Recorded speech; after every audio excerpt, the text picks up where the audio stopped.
বিসমিল্লাহির রহমানির রহিম। না শুধু আসি না, আপনার সামনে যদি কেউ আমার রাসূলকে একটা গালি দেয় আপনি কি করবেন বলেন? চেয়ারম্যান সাহেব কি করবেন? মারবেন কিনা?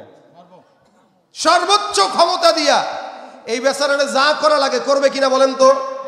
সেই স্কুলের হোক, কলেজের হোক, আওয়ামী লীগ হোক, বিএনপি হোক, যেই দলের লোক হোক না কেন, রাসূলকে যদি কেউ প্রকাশ্যে গালি দেয়, আমার তো বিশ্বাস ওই বাচ্চা, ওই সন্তানের, ওই লম্পটের, ওই রাসূলের দুশমনকে মুহূর্তের মধ্যে জমিন থেকে বিদায় করার জন্য আমার দেশের উম্মতেরা এখনো রাজি আছে। এটা রাসূলের সম্মান, এটা রাসূলের প্রতি আমাদের আজমত, এটা রাসূলের প্রতি আমাদের ভালোবাসা, ঠিক কিনা বলেন? ভাইরা আমার, আল্লাহ পাক রব্বুল আলামিনের হাবিব বলে গেছেন, আমার পরে যদি কেউ নবী আসতো, আমার পরে নবীটাই হয়তো। রাসূল বলেন, লাউ কানা বাদি নবী লাকানা উমর ইবনুল খাত্তাব।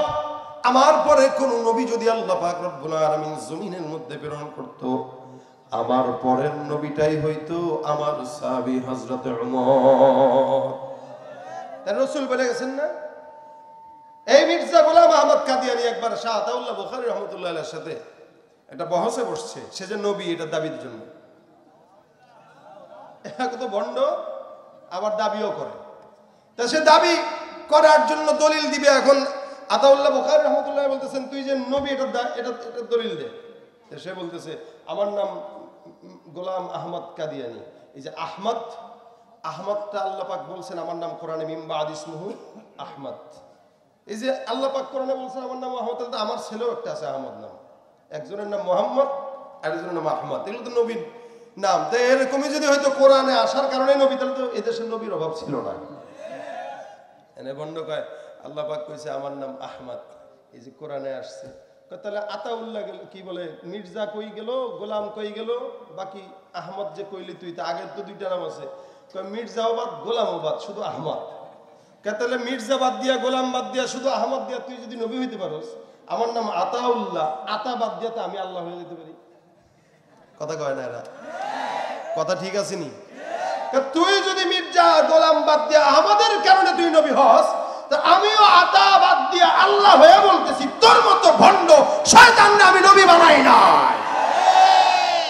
সুবহানাল্লাহ। কেমনে আল্লাহ পাক মারছে, কেমনে জানেন তো? এটারে কেমনে মারছে বলেন তো? টয়লেটে পড়ে মরছে।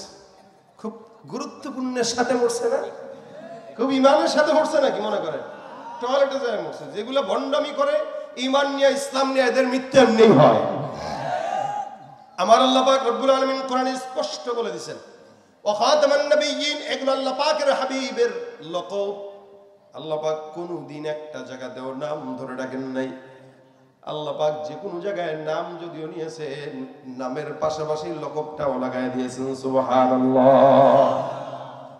এ ভাইরা আমার আল্লাহ পাক রব্বুল আলামিন পয়গম্বর মুহাম্মদুর রাসূলুল্লাহ সাল্লাল্লাহু আলাইহি ওয়াসাল্লামকে সম্মান দিতে যায় কোনো জায়গায় নাম ধরেন নাই। আল্লাহ পাক রব্বুল আলামিন পয়গম্বর মুহাম্মদুর রাসূলুল্লাহর উম্মত হিসেবে আমাদেরকেও সম্মান দিতে যায়। কোরআনে আমাদেরকে কি ডেকেছেন? অন্যান্য কিতাবগুলোতে সব নবীর উম্মতদেরকে যখন ডাকার প্রয়োজন হলো, আল্লাহ পাক তাদেরকে ইয়া আইয়ুহাল মিসকিন বলে সম্বোধন করেছেন, হে মিসকিনের দল।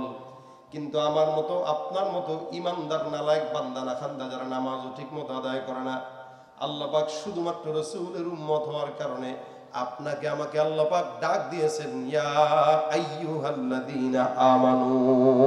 সুবহানাল্লাহ। কি বলছেন? হে ইমানদার, হে ইমানদার কাকে বলতেছেন? আমাদেরকে। অথচ আমরা নামাজও ঠিক মতো পড়ি না। ইমানদারের গুণ থাকবে, নামাজ পড়বে, রোজা রাখবে, হজ করবে, যাকাত করবে, ঠিক কিনা বলেন? কিন্তু যে ইমানদার নামাজ নাই, রোজা নাই, হজ নাই, যাকাত নাই, সেই ইমানদার না বেঈমান? কিন্তু আল্লাহ পাক এরপর আমাদেরকে বলেছেন ইয়া আইয়ুহাল্লাযীনা আমানু। এটা আখিরি জামানার পয়গম্বর মুহাম্মদুর রাসূলুল্লাহ সাল্লাল্লাহু আলাইহি ওয়াসাল্লামের উম্মত হিসেবে আপনার আমার দাম সম্মান। আল্লাহ পাক আমার পয়গম্বরকে এত সম্মানিত বানাইলেন, যার কারণে আমিনা ডাক দিয়া বলে, যখন নাকি মুহাম্মদ আমার গর্বে, আমি মুহাম্মদকে গর্বে থাকা অবস্থায় জমিনের মানুষটা যখন সন্তান পেটের মধ্যে প্রসব নেয়, গর্ভ ধারণ করে, একটা মা তখন কত কষ্ট করে, মা ছাড়া কেউ বুঝে না।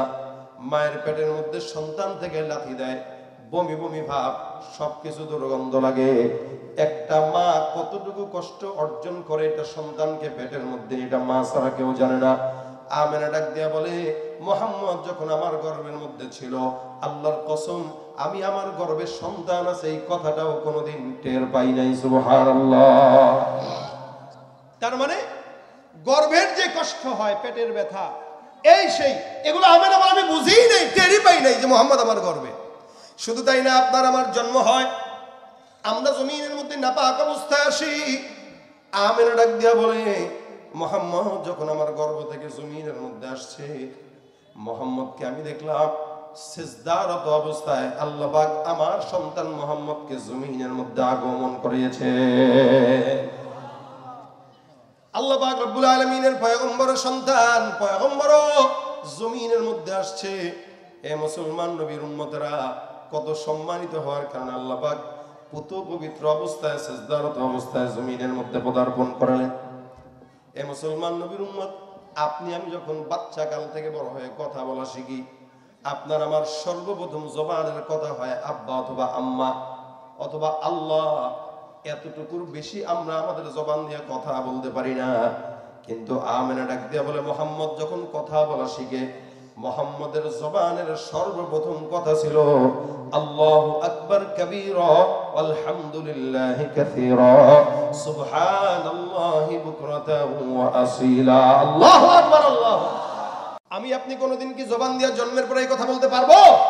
আমার নবী জন্মের পরে সর্বপ্রথম যে কথাটা জবান দিয়া বললেন, এই কথাটাই ছিল এটা, আল্লাহু আকবার কাবীরা আলহামদুলিল্লাহি কাসীরা সুবহানাল্লাহি বুকরাতাও ওয়া আসীলা। তার মানে বলেন তো, আমার পয়গম্বরের সম্মান বেশি না কম? এবার আমার জমিনের মধ্যে আল্লাহ পাক রব্বুল আলামিন পয়গম্বরকে সম্মানিত করলেন। সারা জমিনের মধ্যে সবচেয়ে বেশি সম্মান, যার কারণে আল্লাহ পাক আসমানের মেঘকেও আমার পয়গম্বরের জন্য খাদেম বানায় দিয়েছেন। আবু তালেব বর্ণনা করে, মুহাম্মদ, আমরা অনেক সময় ছোটবেলায় যখন মামার কাকার কাছে যখন বাজারে যাই, দেখবেন অনেক সময় চাচারা যখন মার্কেটে যায়, বাতিজারা বাগিনারা সুন্দর করে তাদের কাছে আবদার করে যে চাচা আমারে নিয়ে যান। রাসূল সাল্লাল্লাহু আলাইহি ওয়াসাল্লাম যেহেতু এতিম, যার কারণে আপন চাচা আবু তালেবকে বারবার বলতো চাচা আমারেও নিয়ে যান। আবু তালেব বর্ণনা করে, মুহাম্মদের বয়স যখন 8 থেকে 9 বছর বয়স, এই সময়টায় একবার আমি সিরিয়ার উদ্দেশ্যে চলে গেলাম ব্যবসার জন্য। ব্যবসার উদ্দেশ্যে সিরিয়া রওনা দিলাম। প্রতিমধ্যে একজন বিশাল বড় পাদ্রীর গির্জা ছিল। ওই গির্জার থেকে পাদ্রীটা নেমে এসে আমাদের পথটা রোধ করে ডাক দেয়া বলতেছেন, আমাদের এলাকায় আপনাদের স্বাগতম। এই জায়গায় আজকে দুপুরের খাবারের আঞ্জাম করবো, আপনারা খাবার না খেয়ে যাবেন না। ওই কাফেলার ভিতরে মুহাম্মদ ছিল।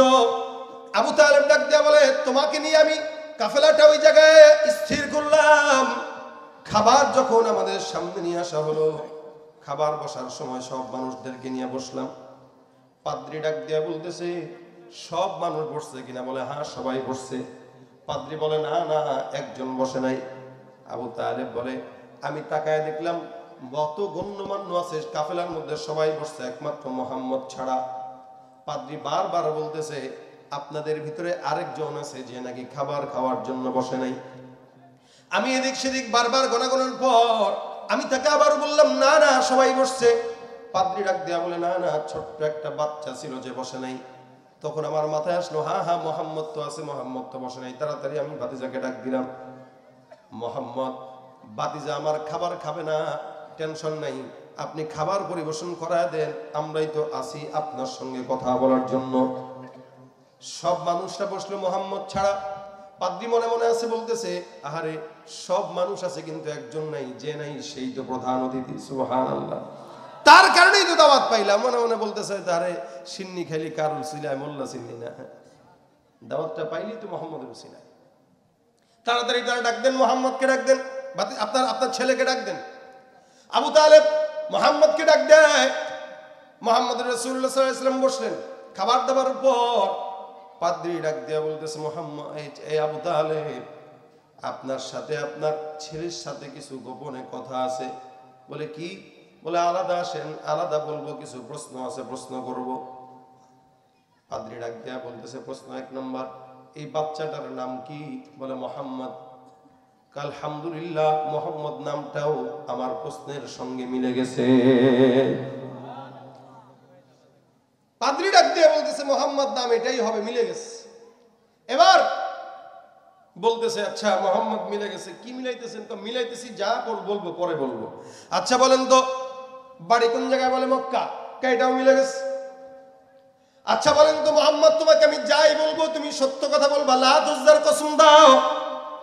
মোহাম্মদ ডাক দিয়া বলতেছে, আল্লাহর কসম দিতে পারি, লাত উজ্জার কসম আমি মোহাম্মদ খাই না। সুবহানাল্লাহ।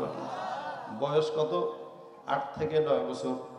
এতটুকুন বাচ্চা বলতেছে, আমি মোহাম্মদ আল্লাহর কসম ছাড়া কোনো লাত উজ্জার কসম খাই না। তার মানে বুঝতে হবে, বাচ্চা ছোট হলেও ভিতরে মাল মশলা সব নবুয়তি মাল মশলা, ঠিক কিনা? আল্লাহ তো আগেই এটাকে নবী বলে স্বীকার করে দিয়েছেন।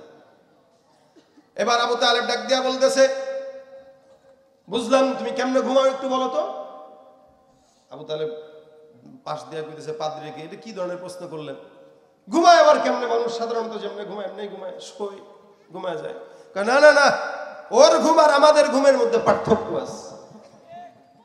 একটু বলো বাবা, তুমি কেমনে ঘুমাতো? মোহাম্মদ বলে, আমি যখন ঘুমাই কেবলার দিকে ফিরে মাথা দিয়ে ডান কাত হয়ে আল্লাহর নামে ঘুমায় যাই। সুবহানাল্লাহ। দেখেন, তখনও কিন্তু নবুয়ত পাওয়া তো দূরের কথা, বালেগ হয় নাই। মোহাম্মদের এই জবাব শোনার পরে পাদ্রী ডাক দেয়া বলতেছে, আল্লাহর কসম এই কথাটাও কিতাবের মধ্যে উল্লেখ আছে। এবার পাদ্রী ডাক দেয়া বলতেছেন, মোহাম্মদ তুমি তোমার কাপড়টা একটু উঠা আমাকে দেখাও, তোমার পিঠে একটা জিনিস দেখতে চাই। আবু তালেব ডাক দিয়ে বলে, এত বিরক্ত কেন করেন? কি দেখতে চান? আমাকে বর্ণনা করেন। পাদ্রী ডাক দিয়ে বলে, না না, এই জিনিসটা আমি নিজের চোখে না দেখা পর্যন্ত বিশ্বাস করব না। মোহাম্মদ ডাক দিয়া বলে, চাচা যা দেখতে চায় দেখতে দেন, কোনো সন্দেহ নাই, আমার ভিতরে কোনো টেনশন কাজ করতেছে না, আপনি তাকে যা প্রশ্ন করে করার জন্য অনুমতি দিয়ে দেন। আল্লাহ নবী পয়গম্বর মুহাম্মদুর রাসূলুল্লাহ সাল্লাল্লাহু আলাইহি ওয়াসাল্লাম ওই পাদ্রীর কথা শোনার পর পিঠের কাপড়টা সুন্দর করে উঠা দেয়। পাদ্রী তাকায় দেখে রাসূলের ওই পিঠের মাঝখান বরাবর মোহরে নবুয়তের সিল মোহর লাগানো। এবার পাদ্রী ডাক দিয়ে আল্লাহু আকবার বলে বলে, হ্যাঁ হ্যাঁ, এটাই তো সেই বান্দা, যেই বান্দাটা আখিরি জামানার পয়গম্বর, যার বেলায় কোরআনের মধ্যে থাকবে, যার বেলায় অন্যান্য কিতাবে আছে। আমি যেই কিতাবকে মানি ওই কিতাবের মধ্যেও আছে মুহাম্মদ নামে একজন বান্দা থাকবে, তার এই এই এই এই গুণ হবে, সে হবে আখিরি নবী। আমি যদি তার নবুয়তি থাকা অবস্থায় জমিনের মধ্যে বাঁচি, আল্লাহর কসম আমিও আমার ধর্ম ত্যাগ করে মুহাম্মদের ধর্ম অনুসরণ করা শুরু করব। এবার আমার পয়গম্বর মুহাম্মদুর রাসূলুল্লাহ সাল্লাল্লাহু আলাইহি ওয়াসাল্লাম কে এবার ডাক দিয়া বলে, এ মুহাম্মদ তোমার বাবার নাম কি? আবু তালেবকে জিজ্ঞাসা বলে, তার বাবাকে? বলে আমি তার বাবা। বলে না না, আপনি আবু তালেব যদি তার বাবা হন, এতক্ষণ যা প্রশ্ন করলাম সব প্রশ্নগুলো নষ্ট হয়ে যাবে। মুহাম্মদ আমি যাকে চিনি তার বাবার নাম আবু তালেব না, তার বাবার নাম অবশ্যই হবে আব্দুল্লাহ। সুবহানাল্লাহ। আমার আল্লাহ পাক রব্বুল আলামিন সব ঠিক করে দিলেন। মুহাম্মদ ডাক দিয়ে বলে, হ্যাঁ আমি মুহাম্মদ ইবনে আব্দুল্লাহ, আমার মায়ের নাম আমিনা। এবার পাদ্রী ডাক দিয়ে বলে, এ আবু তালেব, যেই বাচ্চাকে আমি এতদিন খুঁজতেছি, এই বাচ্চাটা আজকের দিনে এখান দিয়ে যাওয়ার কথা।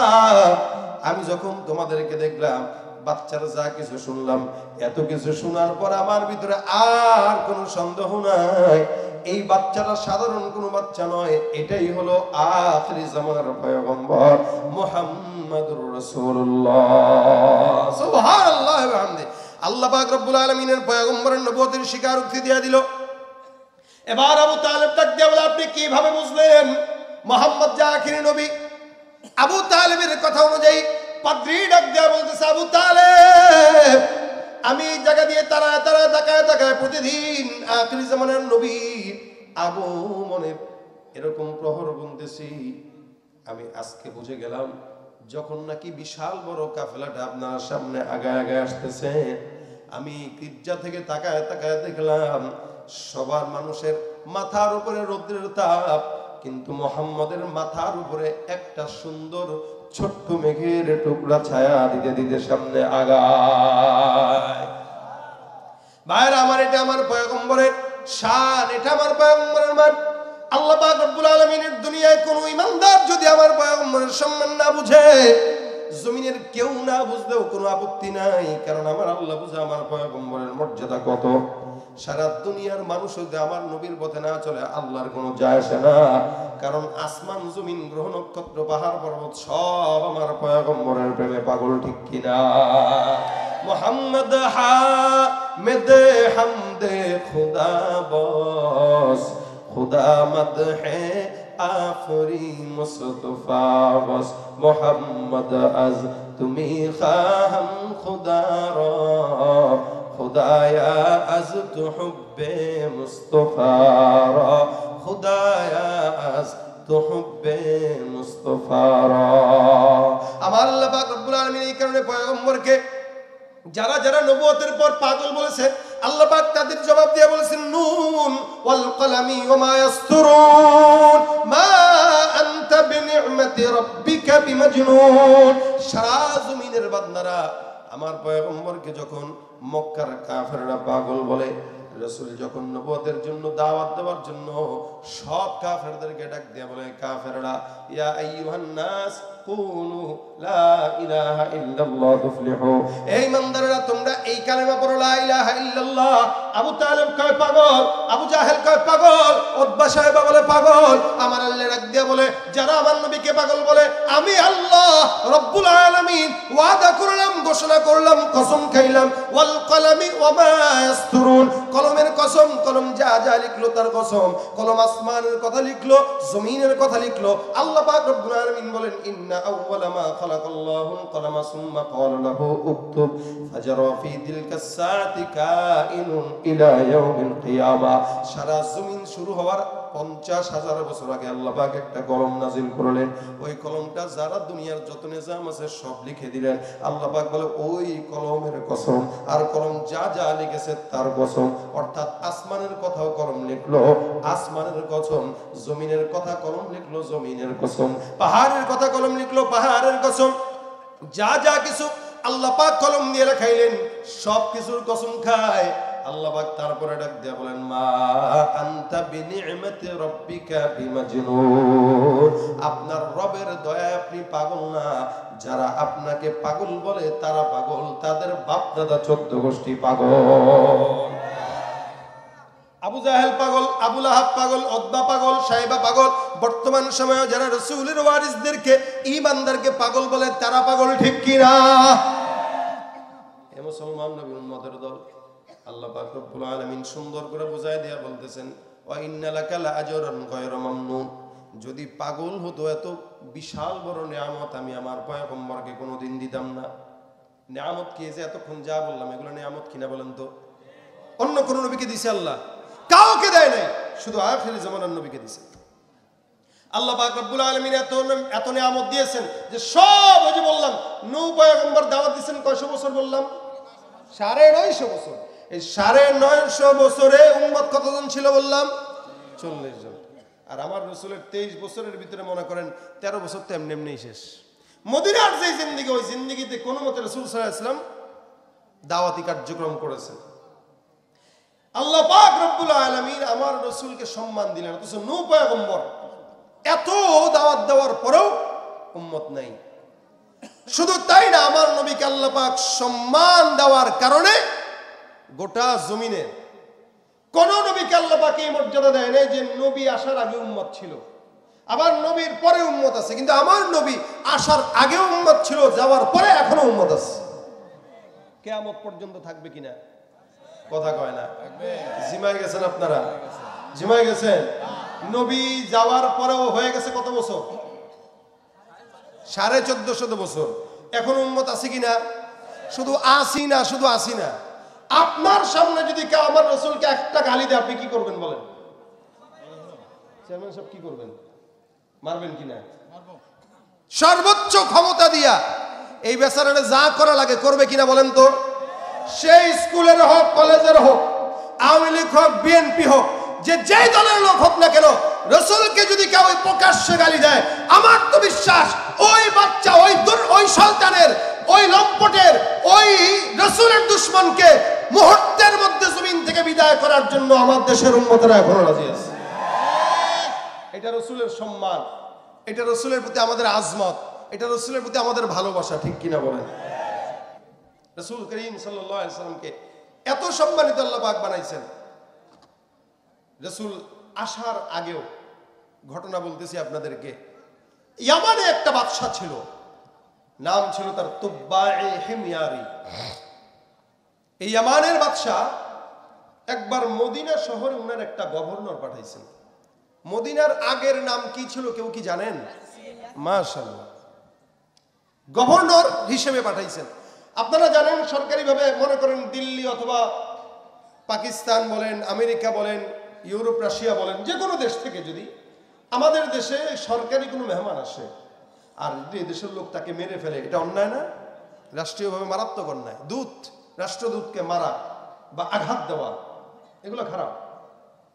তো এখন তো ইয়ামানের গভর্নরকে মদিনার ইয়াসরিবের মানুষরা হত্যা করে ফেলছে, যে কোনো কারণবশত।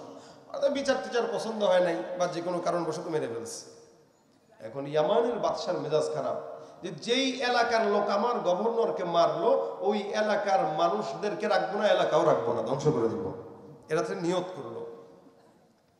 যার কারণে সে অনেক বড় একটা দল নিয়ে ইয়ামান থেকে মদিনায় রওনা হয়ে গেছে। কেন বলেন তো? কেন? ধ্বংস করার জন্য। যেতে যেতে দেখবেন আগের কালের বাদশাদের কাছে এখনো তো যারা প্রধানমন্ত্রী, তাদের পাশে একজন হুজুর থাকে, একজন ডাক্তার থাকে, একজন গণক থাকে, বিভিন্ন জাতের লোক থাকে। তো ওই বাদশার সাথে একজন পাদ্রী ছিল, যে ওই তখনকার সময়ের কিতাবের আলেম। তো সে মদিনার শহরে ঢুকছে, পাড়া যখন দিছে, তখন বাদশাকে বলতেছে, বাদশাহ যে এলাকায় ঢুকলেন, এলাকার আবহাওয়া, এলাকার পরিবেশ, এলাকার নাম আমার জ্ঞান অনুযায়ী বলতেছে এই এলাকাটা সেই এলাকা যে এলাকায় শেষ নবী হিজরত করে আসবে। সে বলতেছে আমার জ্ঞান অনুযায়ী এলাকায় হিজরত করে আসবে, আর যে এলাকায় আখিরি নবী আসবে ওই এলাকা আপনি কেন, আপনার বাপেও ধ্বংস করতে পারবে না। এটা পাদ্রী বলতেছে কাকে? বাদশাকে বলতেছে। মিয়া বাদশাহ এই কথা শোনার পর ডাক দিয়ে বলতেছে, আসলে কি তাই? বলে হ্যাঁ। যদি তাই হয়, ওই নবীর প্রতি আমারও একটা আগ্রহ আছে। সুবহানাল্লাহ। ওই নবীর প্রতি আমারও একটা আগ্রহ আছে। নবী কবে আসতে পারে এটা তো জানি না, এমনও আছে কালকেও আসতে পারে, এমন আছে 100 বছর পরেও আসতে পারে। বাদশা ডাক দেয়া কয়, ঠিক আছে, যেই এলাকার মধ্যে আখিরি জামানার পয়গম্বর হিজরত করে আসবেন, আমি ইয়ামানের বাদশা তুব্বায়ে হিময়ারি তোমাদেরকে ঘোষণা করলাম, ওই নবী যেই জায়গায় আসবে ওই জায়গাটা আমি ধ্বংস তো করবই না, বরং ওই আখিরি জামানার পয়গম্বরের উপরে আমি ইয়ামানের বাদশা কালেমা পাঠ করে ঈমানদার হয়ে গেলাম। গেল কি করতে? আর হইল কি? ঈমানদার। সুবহানাল্লাহ। আস্তে কইলেন, জোরে জোরে বলেন সুবহানাল্লাহ, জোরে বলেন সুবহানাল্লাহ। এটা আমার নবীর উম্মতে, আমার নবীর সম্মান। ইয়ামানের বাদশা সুন্দর করে ঈমান নিয়ে আসলো। তারপরে কাজ করলো দুইটা। কয়টা? 1 নাম্বার সুন্দর করে একটা ঘর বানাইলো। 2 নাম্বার একটা চিঠি লিখলো। চিঠির ভিতরে লিখছে, আমানতু বিকা ওয়া বিকিতাবিকাল্লাযী আনজালা আলাইক ওয়া আনা আলা দীনিকা ওয়া সুন্নাতিকা ওয়া আমানতু বিরাব্বিকা ওয়া রাব্বি কুল্লি শাই ওয়া আমানতু বিকুল্লি মা জাআ মিন শারাই'ল ইসলাম ফাইন আদরাকতুকা ফাবিহা ওয়া নি'মা ওয়া ইন লাম উদরিককা ফাশফা' লি ওয়া লা তানসানি ইয়াওমাল কিয়ামা ফাইন্নী মিন উম্মাতিকাল আউয়ালিন। সুবহানাল্লাহ। চিঠি লিখে দিল, বিশাল বড় ঘর একটা বানায় দেয় 2 তলা।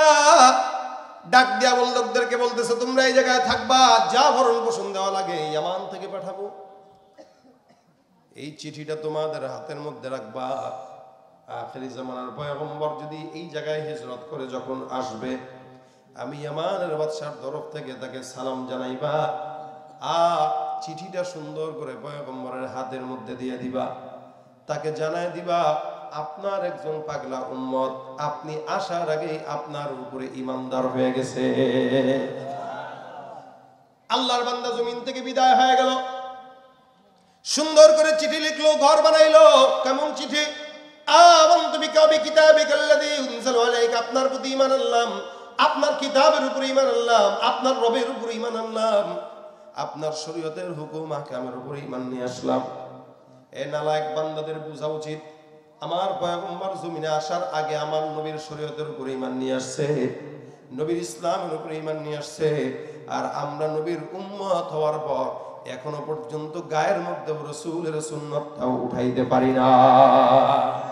অধিকাংশ যুবকদের চেহারার দিকে তাকায় দেখবেন চুলের আগার অবস্থা ভালো না, গোড়ার অবস্থা খারাপ, এদিক দিয়ে টাক্কু ওদিক দিয়ে চোখা। কথা কয় না? গেলেই কয় মানে ওই সাইড দেন, ওই যে সেলুনে গেলেই ওটার মতো রাখেন। কার মতো রাখছে? সব ইহুদির মতো রাখছে। হাতের ভিতরে চুড়ি দিছে, কানের ভিতরে দুল দিছে, প্যান্ট যেটা পড়ছে 14 জায়গায় ছিঁড়া, পাছাও ছিঁড়া। আছে কিনা কোন?